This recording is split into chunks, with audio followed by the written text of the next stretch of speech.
What we normally schedule is about 15 minutes at the end where we have a panel discussion. We open it up to questions to the broader panel. And Neil, I think you were going to bring a few more folks on to that panel as well. Is that correct? And we can open it up to other questions. Yes, I've just David from Yamichi has just joined us as well, so I think he has some questions to ask. So yeah, I mean, I think we've had about 4 questions come in, so feel free to take those at your leisure.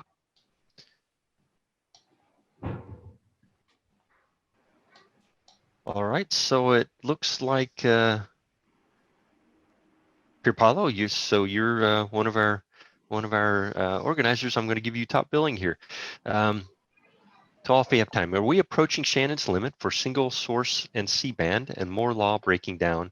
This affects fiber, optical communications, photonics, electronics, radio. So we are heading toward problems or opportunities. I like the way he words that. Since we know that we're pushing the limits on multiple fronts, are we headed towards a really big problem, or are there more opportunity out there to get creative? So I'll open that up to the panel. Well, I think something we're going to hit well before Shannon's limit is thermal considerations. I think the heat probably is one of the biggest challenges we face, both at a sort of a component level, optical modules, pluggables, but also at a system level as well. So the thermal challenges really are setting the boundary conditions of things we have to do in terms of how much processing power we can put into a module, into a system, how much bandwidth. We hear different figures of merit, picowatt per joule per meter, for example. All of these really now are under the auspices of how hot that thing is going to get and how much power we can throw into it. And that power manifested itself in many ways, even to the power we can throw through connectors. Jeff mentioned QSFP DD400 modules, sorry, heading towards now 20-25 watts. Well, it's not just getting that 25 watts out of the module, it's actually getting the 25 watts into the module through very fine pitched high bandwidth connectors. So I think for me, I'm more concerned with thermal, I don't know how to call it, perhaps sort of Maxwell's demons limits than Shannon's limits. And Jeff, you've always got a view on this one. I'm happy to chime in if you'd like. Well, we see a lot of this adoption of the 400ZR for the distributed data center, where a lot of the traffic is what we call the east-west traffic. And so as we distribute the data centers, we're beginning to just support that east-west traffic. I think these questions about violating Shannon's limit or hitting against it are for the transport networks. So I guess as long as we're keeping people near the data center, and those data centers are able to do that east-west traffic sufficiently, the user experience isn't degraded. And as we see, AI engines and so on are really taking up the bandwidth evolution aggressively now.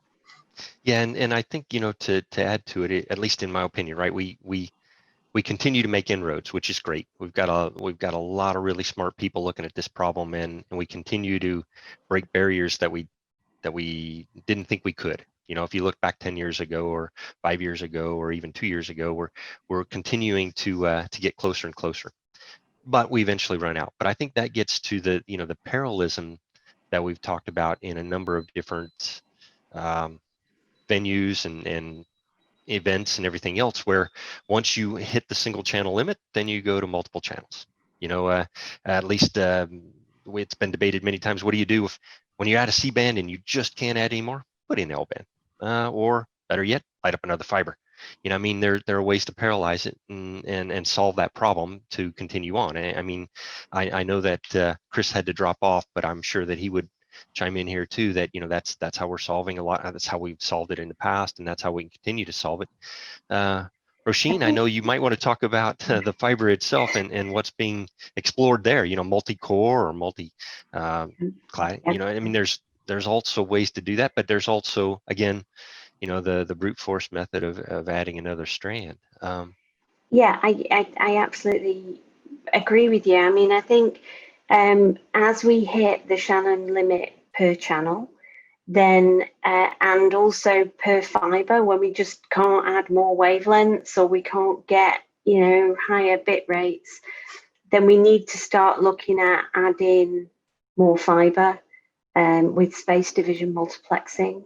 And when we start to think about that, then we start to think about lower OD fibers. So, you know, 200 micron, as we discussed earlier on, will get you more fibers in the same space. And then further down the line, there are a lot of research going into multi-core fibers, into reduced clad fibers, so going even smaller.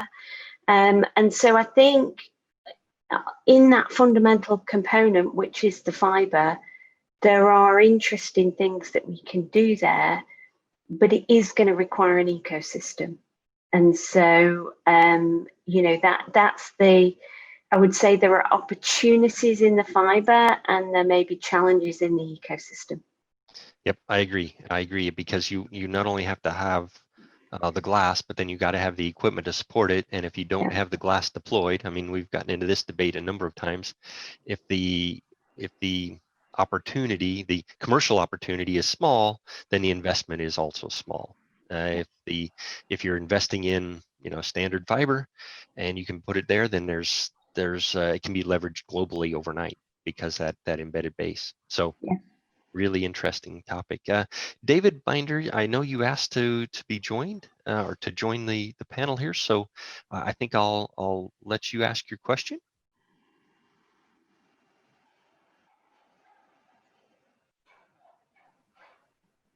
David, I see your speaker going on and off, but I don't. There you are. Yeah. Thank you, Glenn. I was just here to take any questions if they may occur concerning my presentation I had this afternoon about the evolution of form factors from a connector maker's perspective. Thank you.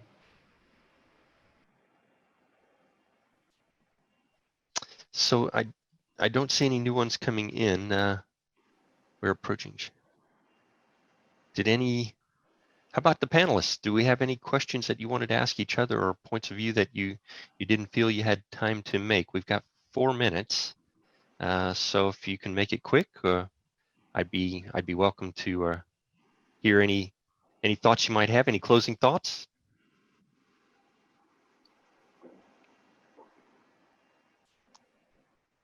Well, my closing thought would be what happened to 1.6 terabit Ethernet?